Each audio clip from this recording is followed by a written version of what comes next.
Literary device, इसमें हम देखते हैं कि कौन कौन से डिवाइस है जो कि हम लिटरेचर जब हम लिखते हैं या कोई भी लिटरेचर है हमारे पास उसमें हम यूज़ करते हैं। तो पहला क्या है, सिमिली।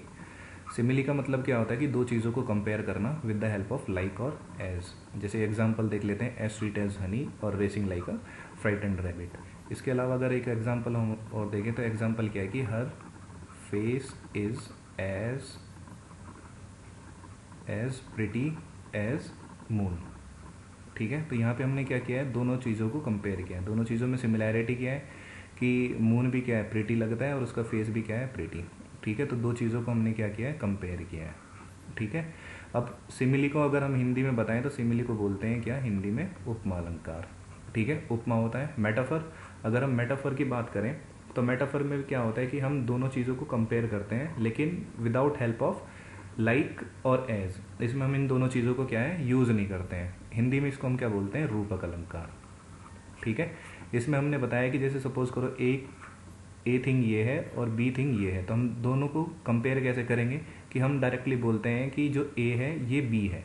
ठीक है, लेकिन हम क्या है इसमें लाइक और एज का यूज़ नहीं करते हैं। अब इसमें मेटाफर में क्या होगा, इसके कुछ एग्जाम्पल देख लेते हैं। जैसे कि इसने क्या बोला है इस एग्जाम्पल में, माई baby brother is a cute little teddy beer. तो इसने क्या बोला है कि अपने भाई को ही टेडी बियर बता दिया है।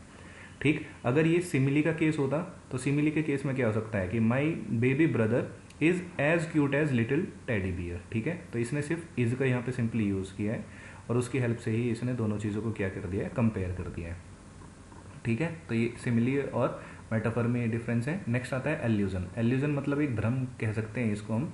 एल्यूजन में क्या होता है कि अगर हम सिंपल पहले एग्जाम्पल देख लेते हैं। एग्जाम्पल क्या है कि Amit is as strong as Sardar Patel. तो यहाँ पे देखें कि यहाँ पे एज का यूज़ हुआ है। अब एज का यूज़ तो हमने पीछे प्रीवियस उसमें भी देखा है, तो उसमें क्या है कि ये सिमिली के केस में यूज़ होता है। ठीक, अब सिमिली और एल्यूजन में डिफरेंस ये है कि सिमिली का अगर हमने वो एग्जाम्पल देखा था उसमें क्या था कि her face is as pretty as moon. ठीक है, तो इस वाले केस में अगर हम देखें तो हमने जो ये लड़की है कोई भी, तो उसके फेस की बात की है। ठीक है, उसके हम क्या कर रहे हैं, फेस की बात कर रहे हैं, उसके जो बॉडी पार्ट्स हैं उनकी हम बात कर रहे हैं। लेकिन यहाँ पर जो हम कर रहे हैं, जिस इंसान की हम कंपैरिजन करेंगे तो उस इंसान का हम कंपैरिजन करते हैं किस चीज़ को लेके, जो उसकी कैरेक्टरिस्टिक्स हैं उसके अंदर। ठीक है, ये उसकी कैरेक्टरिस्टिक्स में क्या क्या इंक्लूड हो सकती है, उसकी ऑनेस्टी को हम कंपेयर कर सकते हैं। ठीक है, उसके नेचर को हम कंपेयर कर सकते हैं। ठीक, वो कितना ब्रेव है या कितना स्ट्रांग है, इन चीज़ों को हम क्या करते हैं, कंपेयर करते हैं। लेकिन जो बॉडी पार्ट्स हैं उनको हम क्या करते हैं, सिमिली में हम कंपेयर करते हैं। ठीक, तो मोस्टली क्या करते हैं, हम बॉडी पार्ट्स को ही कंपेयर करते हैं। जैसे फेस भी उसके आ गया, एक बॉडी में ही इंक्लूड हो गया। लेकिन अगर हम ऑनेस्टी और स्ट्रांग वगैरह को देखें तो वो चीज़ क्या है, वो अगर हम इसकी कैरेक्टरिस्टिक्स को देखें तो ये किस में आता है, एल्यूजन के केस में आता है। ठीक, और इस चीज़ को हम कंपेयर किस किस से कर सकते हैं, किसी भी एक प्लेस से या पर्सन से या थिंग से या इवेंट से। ये हमारी क्या है, ये इमेजिनरी भी हो सकती हैं और ये हमारी क्या है, ये रियल भी हो सकती हैं। ठीक है, नेक्स्ट आता है हाइपरबोले। हाइपरबोले के केस में क्या होता है कि हाइपरबोले मतलब कि अतिशोक्ति, एक तरह से हम इसको बोल सकते हैं। हिंदी में क्या बोलते हैं, अतिशोक्ति अलंकार। यानी कि जब पोइट बहुत ज़्यादा एग्जेगरेट कर देता है किसी एक इंसान के स्पेसिफिक फीचर को।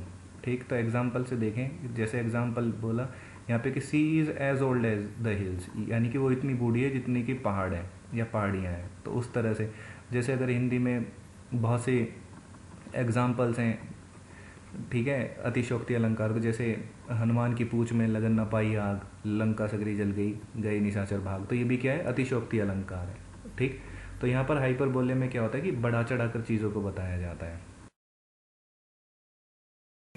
पर्सनिफिकेशन के केस में क्या होता है कि जब कोई भी पोइट या राइटर किसी भी नेचर या एनिमल को एक ह्यूमन बीइंग की तरह ट्रीट करता है, यानी कि एक इंसान की तरह वो ट्रीट करता है, ताकि वो अपनी जो भी कहानी है या कविता है उसमें क्या कर सके, एक स्पेशल इफेक्ट वो दे सके। जैसे ये एग्जांपल देखें, the leaves dance their way through the lawn. ठीक है, यानी कि अब जो लीव है वो क्या कर रही है, डांस कर रही है। अब डांस तो ये पॉसिबल नहीं है, लेकिन इसमें एक स्पेशल इफेक्ट देने के लिए पोइट ने क्या किया है, इसको पर्सनिफिकेशन, एक ह्यूमन बीइंग की तरह ट्रीट किया है।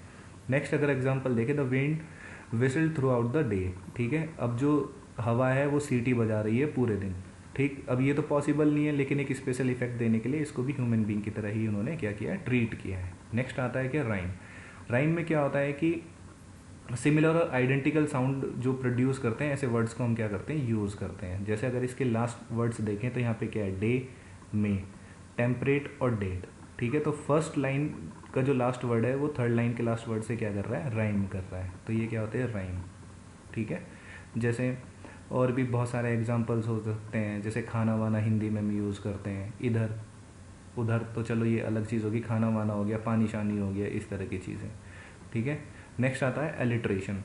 एलिट्रेशन में क्या होता है कि एक ही जो वर्ड है या एक ही जो अल्फ़ाबेट है, मोस्टली क्या है, जो अल्फ़ाबेट है वो क्या होता है, बार बार यूज़ होता है, बार बार क्या होता है, वो रिपीट होता है। किसमें, एलिट्रेशन के केस में। एलिट्रेशन को अगर हम हिंदी में देखें तो इसको हम क्या बोलते हैं, अनुप्रास। ठीक है, तो ये क्या है, एलिट्रेशन। अब एलिट्रेशन का अगर हम एग्जांपल देखें यहाँ पे तो sea sells sea shells by the sea shore. तो यहाँ पे देखें तो हम एस जो है वो बार बार क्या हो रहा है, रिपीट हो रहा है। ठीक है, तो ये क्या है, एलिट्रेशन। अब एलिट्रेशन भी क्या है, दो तरह की होती है, एक एजोनेंस होता है और एक क्या होता है, कॉन्सोनेंस। एजोनेंस में क्या है कि हमारे जो वोवल की साउंड्स, ठीक है, जो वोवल की साउंड्स होती है वो रिपीट होती है। अगर हम इस एग्जाम्पल को देखें, try to light the fire, ठीक है, तो यहाँ पे हम देखेंगे ट्राई वाले केस में ट्राई, ठीक है, तो वोवल की साउंड आ रही है, लाइट, इस लाइट में भी वोवल की साउंड है, फायर में भी क्या है, वोवल की साउंड है। ठीक है, तो ये क्या है, एजोनेंस। अगर हम कॉन्सोनेंस में की बात करें तो यहाँ पे क्या है, कॉन्सोनेंस के केस में कॉन्स्टेंट जो होते हैं ना, कॉन्सोनेंट जो होते हैं, ठीक है, उनकी साउंड आती है। ठीक है, अगर हम पे एग्जाम्पल देखें, whose, woods, these are, I think, I know, तो यहाँ पे जो साउंड है वो किसकी है, कॉन्सोनेंट्स की यहाँ पे साउंड है। लेकिन जो एजोनेंस है इसके केस में किसकी है, वोवेल्स की साउंड है। ठीक, अब आयरनी। आयरनी क्या है कि आयरनी का बेसिकली हम यूज़ किस लिए करते हैं, सटायर के लिए या व्यंग कसने के लिए। ठीक है, अब इसमें एग्जांपल क्या है कि सपोज करो कोई भी एक ड्राइवर है, या आपका कोई भी एक ड्राइवर है जो कि कार को ड्राइव कर रहा है, अगर उसने कोई एक मिस्टेक कर दी है तो क्या जो उसका मालिक है वो उसका एड्रेस कैसे करेगा, सर आपने ये क्या किया, mister what are you doing, ठीक है, या आपने ये किस तरह से ऐसा क्यों कर दिया है। ठीक है, तो बेसिकली ये सटायर कसने के लिए होता है, यानी कि बात हम कुछ कहना चाहते हैं, कहते कुछ हैं और उसका मतलब क्या होता है, कुछ और होता है। और इसका एग्जांपल देख सकते हैं, जैसे कि क्या हुआ कि किसी भी एक ऑर्गेनाइजेशन में कोई भी एक एम्प्लॉई है, उस पर क्या है, बहुत ज़्यादा वर्कलोड हो गया है। ठीक है, सबसे ज़्यादा वर्कलोड उसी के पास है। अब उसका कलीग उसके पास आके उससे बोले, और भाई दिन कैसा है तुम्हारा। ठीक, तो ये क्या हो गया कि वो उस पर क्या कर रहा है, व्यंग कस रहा है एक तरह से। ठीक है, तो ये क्या होता है, ये आयरनी होते हैं। ठीक है, तो ये सारी चीज़ें क्या हैं, हमारे लिटरेली डिवाइस हैं। ठीक है, जो कि हमारे क्या होते हैं, लिटरेचर में हमारे यूज़ होते हैं ये चीज़ें। ठीक है, थैंक यू।